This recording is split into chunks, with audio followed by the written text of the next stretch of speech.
The first batch of materials for the outdoor training area had arrived, stacked neatly beside the clearing.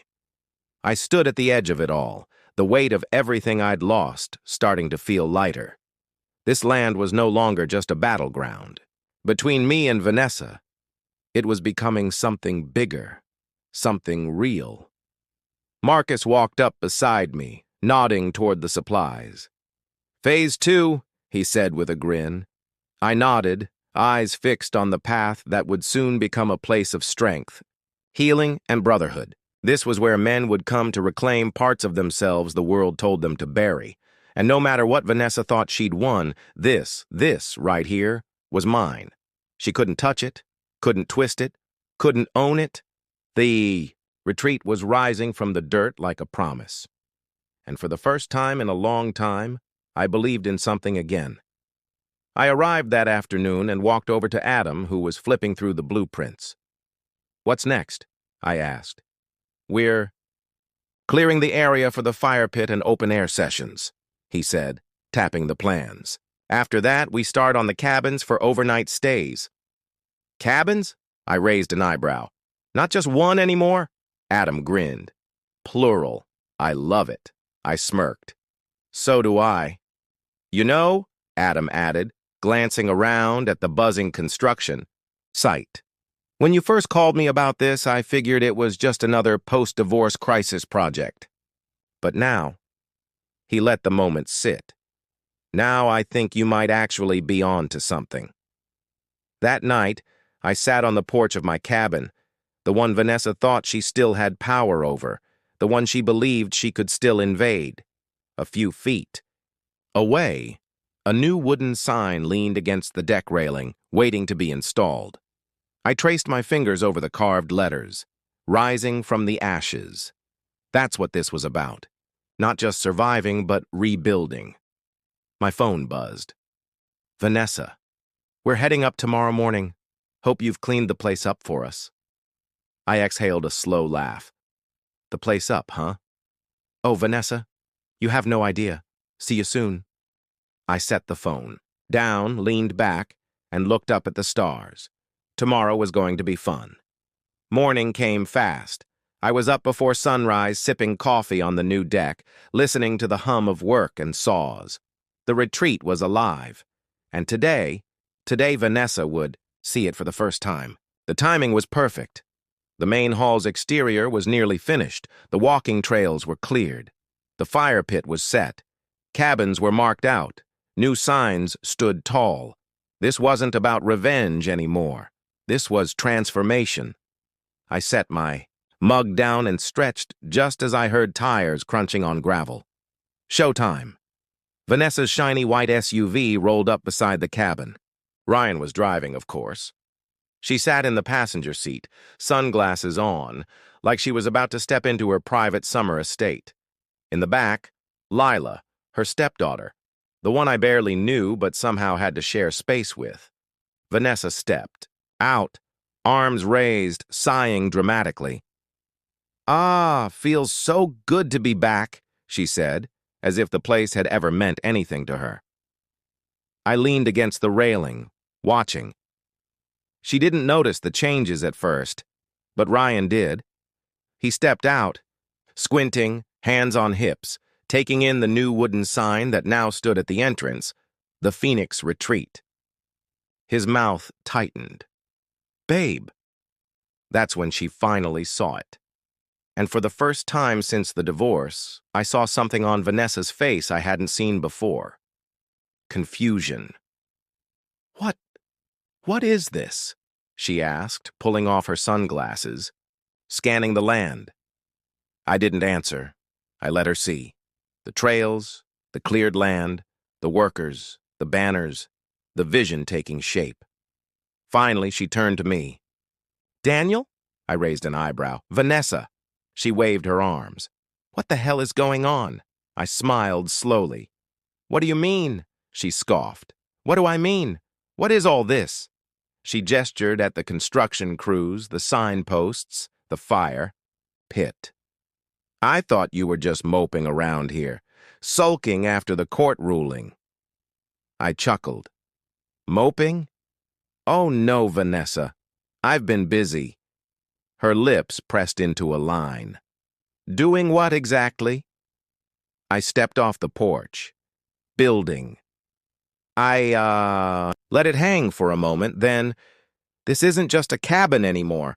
It's a retreat center, a sanctuary, a place for men to rebuild their lives. Vanessa blinked like I was speaking a foreign language. Ryan cleared his throat, clearly uncomfortable. You can't just do that. Do what? I asked, amused. You can't turn this place into a business. We have shared access to this land. No, I corrected, folding my arms. You have access to the cabin, not the land. Vanessa looked as if I'd slapped her. I pulled out the property map, unfurling it. The court ruling gave you partial access to this structure. I pointed at a tiny square labeled cabin, but everything outside of that? All mine. Her face darkened. You did this on purpose. I tilted my head. Oh? You didn't check what you actually won? Her mouth opened slightly. She hadn't. She'd been so busy gloating that she never read the fine print. And now, the realization was written all over her face. She hadn't stolen my home. She'd locked herself in. Lila, who'd been quiet until now, finally spoke. This is actually really cool. Vanessa turned, stunned. Lila. But Lila wasn't even looking at her. She was taking in the trails, the signs, the vision. You're building a real retreat center for men? She asked, arms crossed. I nodded. That's the plan. She gave a small, appreciative smile. It's kind of awesome, Vanessa snapped. No, it's not. Lila shrugged. Looks better than some stupid cabin in the woods. Ryan gently touched Vanessa's arm. Babe, let's just go inside. Vanessa glared at me one last time. You think this is funny, don't you? I stared right back at her. No, Vanessa, I think it's necessary. She shook her head, grabbed her bag, and stomped toward the cabin. Enjoy your little project, Daniel. It won't last.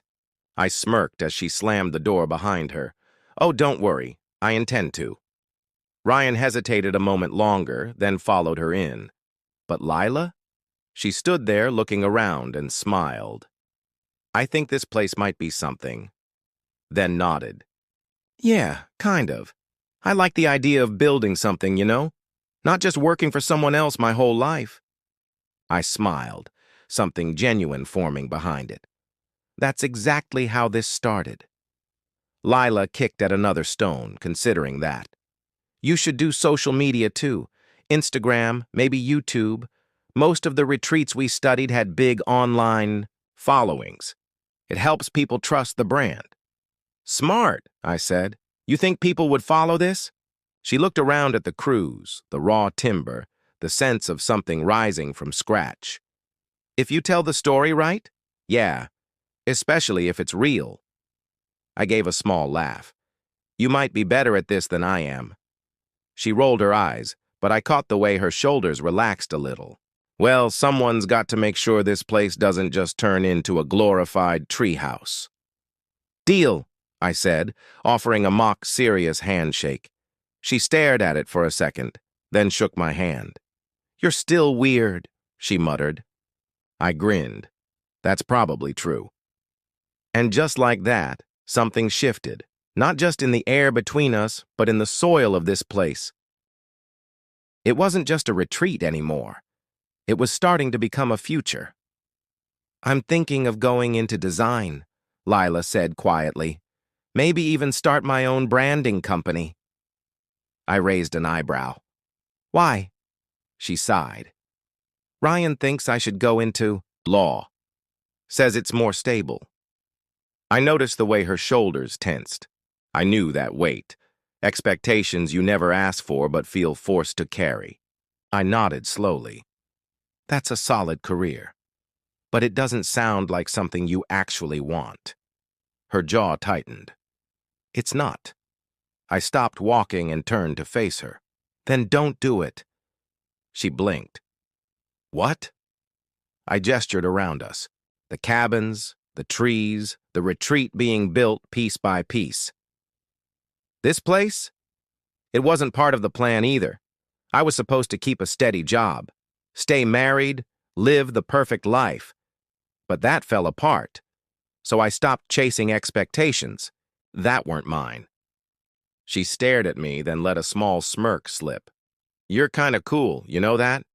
I chuckled. Don't let that get out. Could ruin my reputation. She laughed, checked her phone, and swore softly. I should head back before they notice I'm gone. I nodded. Don't want to start a war just yet. She turned to leave, but paused. Then, a little unsure, asked, Hey, if I wanted to learn more about branding or business stuff, could I? I smiled. You're always welcome here, Lila. Her face lit up slightly. Cool. With one last glance toward the retreat, she jogged back to the cabin, and that's when I realized Vanessa thought she'd won when she got the cabin. She had no idea her own stepdaughter had just switched sides. I woke early the next morning, not because I had to, my crew had it handled, but because I wanted to be up when it happened, when Vanessa realized she'd lost. I made my coffee slow, savoring the calm. The woods were still, mist hanging over the lake like a secret waiting to be kept. I checked the time. 7:43 a.m. Right on cue, the cabin door slammed open. Vanessa stormed out, robe flapping, hair a mess, the look of a woman who hadn't slept. Ryan followed, tired but not angry. Behind them came Lila, arms crossed, watching. I sipped my coffee as Vanessa charged toward the retreat site. Daniel, we need to talk. Now. I set my mug on the railing. Morning to you, too. She ignored it. This, she waved furiously at the construction around her, is getting out of hand. I leaned on the porch rail. What's the problem? Her face flushed. You know what the problem is. You've turned this place into a construction zone. We can't even enjoy the cabin. I shrugged. Sounds like a you problem. Ryan sighed, rubbing his temples. Can we just sit down and talk like adults? I raised a brow. We could have done that before you took me to court. He looked away. Vanessa pressed on, relentless. You're trying to make this place unlivable, this whole retreat thing. It's just revenge. I exhaled slowly. Vanessa, do you really think you matter that much? She blinked. What? You think I'm doing all this just to spite you? This retreat, it's bigger than you. Bigger than me. She scoffed, but I turned to Lila. What do you think? Lila smirked. I think it's cool. Vanessa whirled on her. Lila! She shrugged. It is. Ryan shot her a look, but she just rolled her eyes. Vanessa was losing control, and she knew it. I stepped down from the porch. You won the cabin, Vanessa, but you didn't win the land, which means you don't get to tell me what I can do with it. Her eyes narrowed. We'll see about that. There it was, her last move. She turned to Ryan. Call the lawyer. He hesitated. Ryan, she snapped. Call the lawyer. He sighed, pulling out his phone. I'll ask what he says. I wasn't worried. I already knew what the answer would be. 2 hours later, Vanessa sat on the porch, arms crossed, fuming. Ryan stood nearby, phone at his side. They had no case. The lawyer told them exactly what I'd known all along. The land was mine, and they had no say in what I did with it. Vanessa seethed. This is ridiculous. I won't accept it. Ryan looked drained. We already lost. No, she barked. We fight harder. I leaned against the porch, watching her unravel. You could always sell me back your cabin access. She snapped her head toward me. You'd love that, wouldn't you? I grinned. Yeah, I would. Forget it. Your choice. She turned to Ryan. Let's go inside. I need to think. He nodded, eager to get away, but Lila didn't move. Lila, Vanessa said sharply. Inside, now!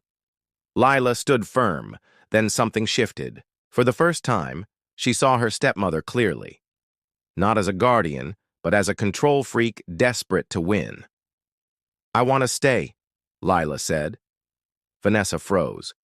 Excuse me? I want to see what Daniel's building. I want to learn. Lila, go. Inside. Now.